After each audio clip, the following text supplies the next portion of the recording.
Hello friends, welcome to my YouTube channel. मेरा नाम है सुनील बिस्ट। तो फ्रेंड्स, हम कर रहे हैं टीजीटी एसएसटी के लिए तैयारी, और हिस्ट्री के क्वेश्चन हम इसमें एमसीक्यू बेस कर रहे हैं। 2 या 3 सेट मैं पहले डाल चुका हूं। फ्रेंड्स, ये जो क्वेश्चन मैंने लिए हैं, ये यूपी टीजीटी के जितने भी पेपर हुए हैं 2001 से लेके 21 तक के, तो उनके वीडियो बना रहा हूँ। और हाईली जो बोर्ड है, बोर्ड ने इन क्वेश्चन को लिया है, तो डेफिनेटली ये रेलिवेंट क्वेश्चन है। 11 सेट है इसमें, तो हम करते हैं इनकी तैयारी। इससे पहले मैं आपसे एक रिक्वेस्ट करता हूं कि आप अपनी अच्छी से तैयारी करिए और उसके बाद इस एमसीक्यू सेट को लगाइए, तो उससे आपको ज़्यादा फायदा होगा। तो आइए तैयार स्टार्ट करते हैं हिस्ट्री के क्वेश्चन। सिंधु घाटी सभ्यता से लिए गए क्वेश्चन है ये। निम्नलिखित में से कौन वैदिक देवता नहीं है? तो कौन वैदिक देवता नहीं है, इसका सही आंसर 2 और 4 इन्होंने दोनों माना है। तो कृष्ण और ब्रह्मा, ठीक है, ये वैदिक देवता नहीं है। ठीक है। उपनिषदों की विषय वस्तु है दर्शन, है दर्शन विषय वस्तु। उपनिषद का मतलब होता है समीप बैठना। ठीक है। धार्मिक प्राचीन आंदोलन से संबंधित क्वेश्चन है। उत्तर रामचरित के लेखक थे भवभूति। कौन थे? भवभूति। इसकी एक्सप्लेनेशन है, आप देख लीजिए। भागवत धर्म के संस्थापक थे कृष्ण। भागवत धर्म के संस्थापक कृष्ण थे। निम्नलिखित में से किसे शाक्य मुनि के नाम से भी जाना जाता है? तो गौतम बुद्ध को शाक्य मुनि के नाम से जाना जाता है। हिंदू, जैन एवं बौद्ध तीनों ही धर्मों का प्रतिनिधित्व करने वाली गुफा है एलोरा। एलोरा है ये। बौद्ध धर्म के अंतर्गत माध्यमिक दर्शन के प्रतिपादक थे तो नागार्जुन। नागार्जुन। अगला क्वेश्चन है, मौर्य वंश के ठीक बाद किस वंश ने शासन किया? तो ये था शुंग वंश। कौन सा वंश था? शुंग वंश था फ्रेंड्स। गौतमी पुत्र पुत्र सतकर्णी किस वंश का शासक था? सातवाहन वंश का। कौन से? सातवाहन वंश का। तो यहाँ से आप देख लीजिए। फाहियान किसके शासनकाल में भारत आया था? चंद्रगुप्त द्वितीय के। तो इसके बारे में पढ़ लेते हैं। चीनी यात्री फाहियान गुप्त वंशीय सम्राट चंद्रगुप्त द्वितीय के शासनकाल में भारत आया। समय 399 ईस्वी से 414 ईस्वी। उसने अपने यात्रा विवरण में तत्कालीन स्थिति का सम्यक चित्रण भी किया। उसने मध्य देश के ब्राह्मणों की प्रशंसा करी। तो गुप्त वंश सम्राट चंद्रगुप्त द्वितीय के समय कौन आया था? फाहियान चीनी यात्री आया था। भारत में 15 साल तक रहा था। मौर्य शासन के प्रबंधन के अंतर्गत राजस्व व्यवस्था की देखरेख करने वाला अधिकारी का नाम था समाहर्ता। क्या नाम था इसका? समाहर्ता। तो ये सारे उनके नाम हैं, तो इनको पॉज करके पढ़िए। पुरोहित कौन है? देवारिक कौन है? समाहर्ता आय का जो संग्रह करता है। सन्निधाता राजकीय कोष का अध्यक्ष होता है। पौर कौन होते हैं? नगर का कोतवाल। अंतपाल कौन होता है? सीमावर्ती दुर्गों का रक्षक। तो इस तरह से इंपॉर्टेंट क्वेश्चन बनते हैं ये। अजंता के प्राचीनतम चित्र का काल है, तो इसके प्राचीनतम चित्र का काल है 2री शताब्दी ईसा पूर्व, ईसवी पूर्व, बिफोर क्राइस्ट। अब इनको मिलाना है। मैगस्थनीज मौर्य वंश में आया था भारत। ठीक है। फाहियान गुप्त वंश में आया था हेनशांग पुष्यभूति वंश के समय। ठीक है। मैगस्थनीज मौर्य वंश चंद्रगुप्त के दरबार में रहा था। फाहियान गुप्त वंश चंद्रगुप्त द्वितीय के दरबार में रहा था। हिंशांग पुष्यभूति हर्षवर्धन के शासनकाल में आया था। ये यूनानी था और ये दोनों चाइना के थे। अब निम्न में से सत्य कथन कौन सा है? बुद्ध और महावीर दोनों ही कर्मवाद के समर्थक है। किसके? कर्मवाद के समर्थक है। अशोक के 14 शिलालेख में पाए गए हैं। कहाँ पे पाए गए हैं अशोक के 14 शिलालेख? तो देखते हैं फ्रेंड्स। इसका सही आंसर है आपका गिरनार में। ठीक है। गिरनार एक बार पढ़ लेते हैं। अशोक के 14 शिलालेख गुजरात प्रांत के कठियावाड़ में जूनागढ़ के समीप गिरनार की पहाड़ी पर पाए गए हैं।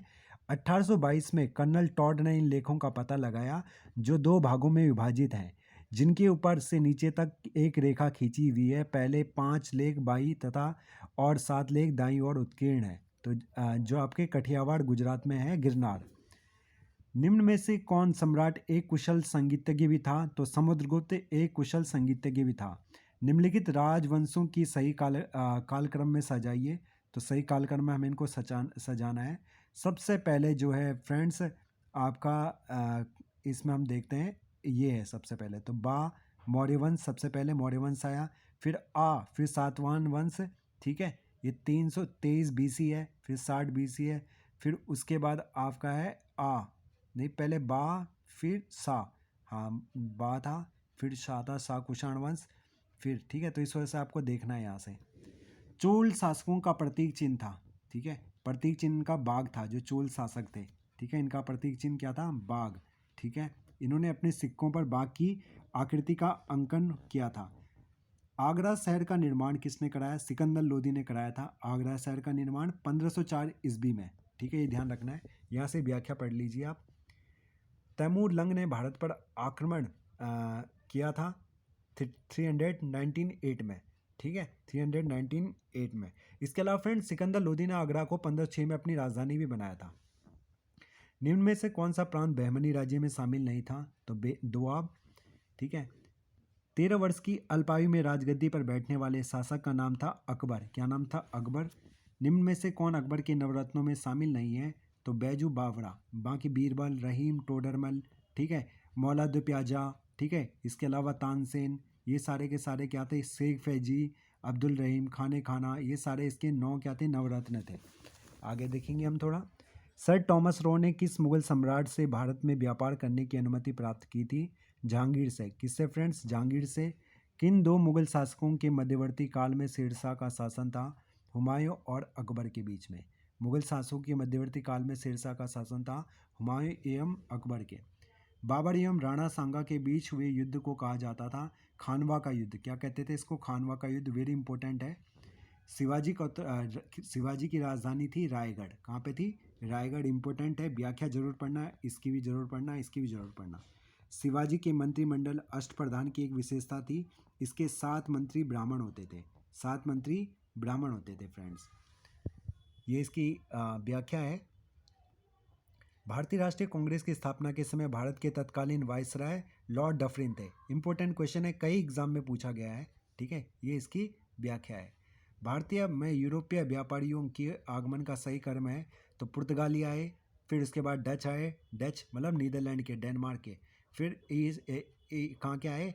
इंग्लिश आए, इंग्लिश मतलब अर्थात ईस्ट इंडिया कंपनी कहाँ की? इंग्लैंड की। फिर फ्रेंच आए, फ्रेंच आए थे हमारे यहाँ पे 1664 में, ये 1600 में आए थे।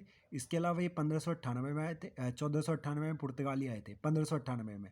ठीक है, ये 1516 में आए थे डच। ठीक है, तो पहला ऑप्शन सही है पुर्तगाली। 1598। ठीक है, ये 1616 था, नहीं हाँ, PDE 1498, 1500 कुछ था ये। और ये अंग्रेज 1600 में आया था, ये 1664 में आए थे। ठीक है, तो PDF हम जो फाइल बनाते हैं ऐसे याद कर सकते हो, PDF ऐसे ही मैंने भी याद करा था। ठीक है, लिखा हुआ है ना। पुर्तगाली 1498, डच 1596 में। ठीक है, 1596 में, 98 साल बाद। अंग्रेज 1600 में और ये 1664 में। तो बहुत ही इंपॉर्टेंट क्वेश्चन है। कभी भी देखो इसमें 4 क्वेश्चन छिपे हुए हैं। आ सकता है पुर्तगाली कब आए थे, फिर डच कब आए थे, अंग्रेज कब आए थे, अलग अलग भी दे सकता है। भारतीय राष्ट्रीय कांग्रेस की स्थापना हुई थी, कब हुई थी फ्रेंड्स? तो ये आपके कहाँ पे हुई थी? बम्बई में हुई थी। तेजपाल गोकुलदास तेजपाल संस्कृत कॉलेज में हुई थी 1885 में। A.O. ह्यूम ने करी थी। A.O. ह्यूम इसके संस्थापक थे। ठीक है, और अध्यक्षता करी थी W.C. बनर्जी ने। कितने सारे क्वेश्चन हमने कर लिए, और इसमें 72 प्रतिनिधि कुल थे टोटल। ठीक है, और लॉर्ड डफरिन को कांग्रेस की उपज किसको माना जाता है? लॉर्ड डफरिन को। स्वतंत्रता आंदोलन, महात्मा गांधी, भारत विभाजन, यंग इंडिया की पुस्तक के लेखक कौन थे? लाला लाजपत राय। ठीक है, लाला लाजपत राय, जो कहाँ के थे? आपके पंजाब के। यंग इंडिया पत्रिका का इन्होंने संपादन किया था। गदर पार्टी के संस्थापक लाला हरदयाल, बहुत इंपॉर्टेंट है, पूरा पढ़ लेना। ठीक है, पॉज करके। मुस्लिम लीग की स्थापना, वेरी इंपॉर्टेंट क्वेश्चन है, 1906 में हुई थी। 30 दिसंबर 1906 ईस्वी को ढाका के नवाब सलीमुल्लाह खां के निमंत्रण पर सम्मेलन हुआ। ढाका के नवाब वकार उल मुल्क को इसके अध्यक्ष थे। इसी सम्मेलन में अखिल भारतीय मुस्लिम लीग का उदय हुआ। लीग का संविधान 1907 में कराची में बना, और इस संविधान के अनुसार प्रथम अधिवेशन 1908 में अमृतसर में हुआ, जहां आगा खां को इसका अध्यक्ष बना गया। ठीक है, तो नवाब सलीमुल्लाह खां के निमंत्रण पर इसका क्या हुआ था? मुस्लिम लीग की स्थापना 1906 में ढाका, जो कि बांग्लादेश की राजधानी है, वहाँ पे हुई थी। वंदे मातरम गीत के रचयिता बंकिम चंद्र चटर्जी। ठीक है, ठीक है, यह गीत उनके आनंद मठ नामक उपन्यास से लिया है। 1896 के कांग्रेस अधिवेशन में इसे स्वीकार किया गया। आनंद मठ में बंगाल के सन्यासी विद्रोह का मार्मिक वर्णन किया गया है। नील विद्रोह आरंभ हुआ था 1859 में। ठीक है, नील विद्रोह 1859 ईस्वी में आरंभ हुआ था, तो हमें ये ध्यान रखना है। इंडियन एसोसिएशन के संस्थापक अध्यक्ष थे सुरेंद्र नाथ बनर्जी। कौन थे? सुरेंद्र नाथ बनर्जी थे। मास्टर दा के नाम से विख्यात स्वतंत्रता सेनानी का मूल नाम था सूर्य सेन। क्या नाम था इनका? नाम सूर्य सेन इनका नाम था फ्रेंड्स। जलियांवाला बाग हत्याकांड की जांच के लिए बनाई गई समिति का नाम था हंटर कमीशन। क्या नाम था इनका? Hunter commission. तो इम्पोर्टेंट है friends, very important question, Hunter commission था इसका नाम। भारत छोड़ो आंदोलन 1942 के किस महीने में आरंभ हुआ था? तो ये हुआ था अगस्त में। कब? अगस्त में। तो वेरी गुड फ्रेंड्स, ये अगस्त में हुआ था, ध्यान रखना, आपको पूरा पढ़ सकते हो। गांधी इरविन समझौता, वेरी इंपॉर्टेंट क्वेश्चन है, कब हुआ था? 1931 में। ऐसा कौन से व्यक्ति थे जिन्होंने तीनों सम्मेलनों में 1930, 31 और 32 में भाग लिया था? तो वो थे डॉक्टर भीमराव अम्बेडकर। ठीक है, तो गांधी इरविन समझौता 1931 में हुआ था। 5 मार्च 1931 को आरंभ हुआ। इस पैक्ट में दिल्ली पैक्ट भी कहा जाता है। समझौते के तहत कांग्रेस द्वितीय गोलमेज सम्मेलन में भाग लेना स्वीकार किया और कांग्रेस ने द्वितीय गोलमेज सम्मेलन में भाग लिया था। इसी समझौते के तहत सविनय अवज्ञा आंदोलन को, सिविल डिसओबीडियंस मूवमेंट को स्थगित किया गया था। ठीक है, अगला देखेंगे, भारत में सुप्रीम कोर्ट की स्थापना की कौन से उससे करी गई है? तो 1774 के रेगुलेटिंग एक्ट के द्वारा भारत में सुप्रीम कोर्ट की स्थापना 1774 ईस्वी में कलकत्ता में हुई। इसमें मुख्य और एक मुख्य तथा 3 अन्य न्यायाधीश थे। प्रथम मुख्य न्यायाधीश के पद पर सर एलिजा इम्पे नियुक्त हुए थे एवं चैम्बर्स लिमिस्टर एवं हाइड अन्य न्यायाधीश के पद पर नियुक्त हुए। रेगुलेटिंग एक्ट 1773 के द्वारा बंगाल के कलकत्ता में 1774 ईस्वी में सुप्रीम कोर्ट की स्थापना की गई थी। ठीक है, तो सही आंसर है 1774 रेगुलेटिंग एक्ट के द्वारा हुई। किस वर्ष में थी? 1774 में सुप्रीम कोर्ट में। रेगुलेटिंग एक्ट कब आया था? 1773 में। तो इस तरह से फ्रेंड्स हमने सारे क्वेश्चन करे, बीच में पॉज करिए, थोड़ा सा पढ़िए और उसके बाद आगे बढ़िए। ऐसे इस वीडियो को आपको देखना है फ्रेंड्स। इस तरह से हमने 3 वीडियो इसकी कर दी है और इससे पहले भी मैंने जो DSSB के क्वेश्चन आए थे लास्ट ईयर के और इम्पोर्टेंट है, उनकी मैंने अलग से प्लेलिस्ट बना रखी है। इकोनॉमिक्स, TGT सोशल साइंस में हिस्ट्री, पॉलिटिकल साइंस, इकोनॉमिक्स की और एक ज्योग्राफी की, तो वहाँ पे भी मैंने वीडियो बना रखी है। ये भी मैंने हिस्ट्री की 3-4 वीडियो बना दी है। तो इस तरह से ये बहुत ही ऑथेंटिक क्वेश्चन हो गए। आप इनको देखिए और अपनी तैयारी पे पंख लगाइए और साथ में आप और सब्जेक्ट की भी तैयारी करिए। जो दूसरा पेपर है जिसको हम जनरल पेपर बोलते हैं, जिसमें हिंदी, इंग्लिश, रीजनिंग, मैथ, ये सारी चीज़ें आएंगी। तो फिर मिलेंगे एक नए वीडियो में। Thank you so much and if you like this video you can share and subscribe. Thank you so much. जय हिंद, जय भारत।